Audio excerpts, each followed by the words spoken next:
जमीन की लड़ाई कोई नहीं है। जमीन का विवाद हजारों वर्षों से चला आ रहा है। एक ऐसा ही मामला सुल्तानपुर में देखने को मिल रहा है, जहां फर्जी कागजात के जरिए विपक्षी दबंग भूमाफियों को लेकर जबरन दूसरे के हिस्से को कब्जाने का प्रयास कर रहे हैं।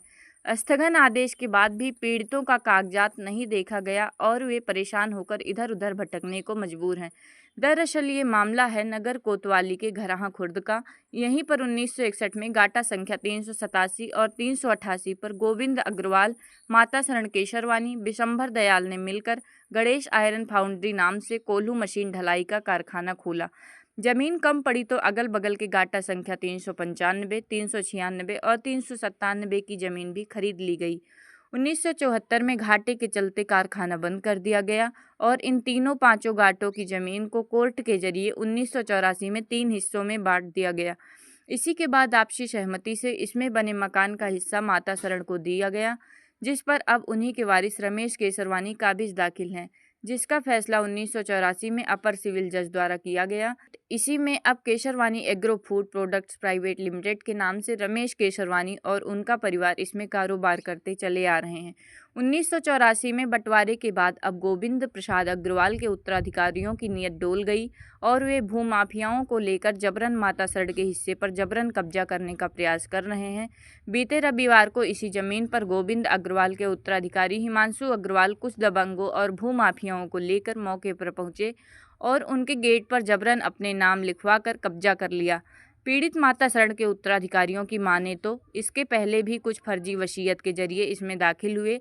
न्यायालय में मुकदमा दर्ज हुआ तो पुनः उन लोगों का नाम कट गया। आरोप है कि पुनः दस्तावेजों के सहारे विपक्षियों का नाम जुड़ा, लेकिन फिर कट गया।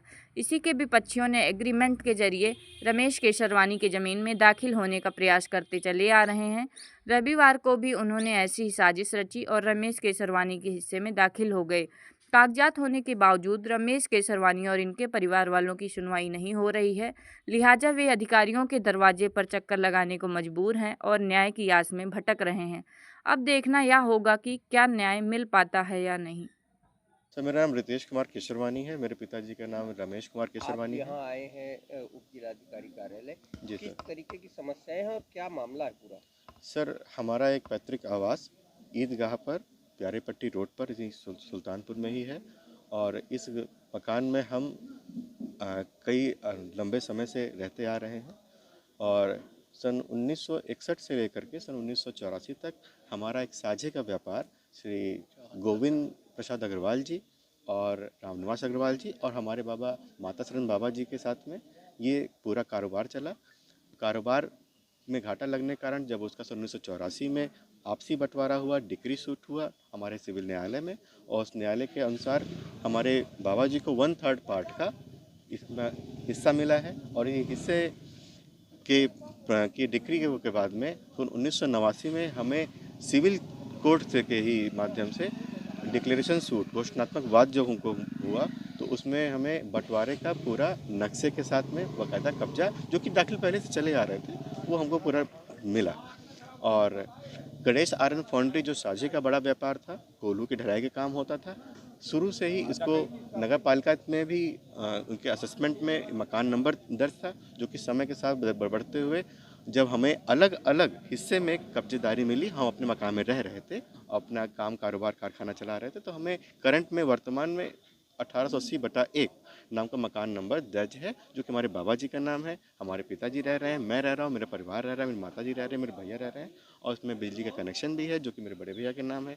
इसमें आज हमारा जो अपना परिवार के साथ में व्यापार है वो गुप्ता ट्रेडर्स के नियम स्टाइल में हो रहा है। जीएसटी नंबर रजिस्टर्ड है, वैट नंबर रजिस्टर्ड है, उसके पहले सेल्स टैक्स भी रजिस्टर्ड है, तो एक छोटा कारोबार हमारा उसी घर से चला आ रहा है। अच्छा, फिर अब करंट में क्या समस्या आई, क्या प्रॉब्लम आई? अभी करंट में समस्या ये आई है कि इसमें कुछ अराजक तत्व भूमाफिया जैसे लोग हैं और कुछ पड़ोसियों के भी संरक्षण में कुछ लोग हैं जो हमारा घर को कब्जाने की नीयत से वहाँ पर आते हैं और उन्होंने हमारा घर कब्जा करने का प्रयास भी किया।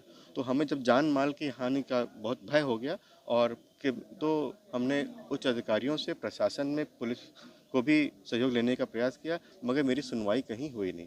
शायद उन्हें पूरी जानकारी नहीं थी, वह जानकारी मैं देने के लिए यहाँ पर प्रशासन के पास भी आया हूँ। इन्होंने मेरी सारे डॉक्यूमेंट देखे हैं, समझे हैं, उनका परिशीलन चल रहा है। जो भी उचित कार्रवाई होगी, हमें पूरा भरोसा है प्रशासन हमारी मदद करेगा। न्यायालय से क्या मिला है आपको? हाँ, इसके अलावा कुछ विपक्षियों ने कुछ फर्जी आदेश अपने खतौनी के आधार पर उसमें कुछ फर्जी वसीयत के अनुसार अपना नाम डलवा लिया, जिसका नाम कटा भी था, जिसको फर्जी माना गया था।